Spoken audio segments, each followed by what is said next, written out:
mây tình cao quang bụi nùng câu kêu đàn ra nay đó là khe adung đàn ra nay đó là khe cả lâu mây bầm ai đắng khâu in ban tuang si mây quay ai cả lâu du na alung rui ra quang ta thoa ni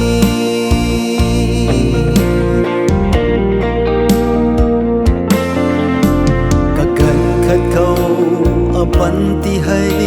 mi cần đi tuang rắm gai khâu ở tan duan suna tát băm khoa nè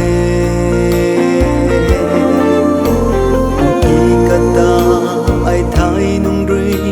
alung su giang mấy nai thế này là mấy cả khâu rui la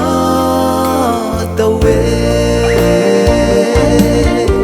adung đen ra này đó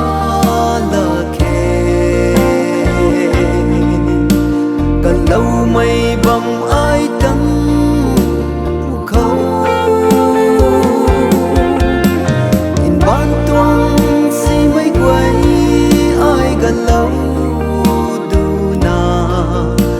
alung rui ra quang ta thoa ni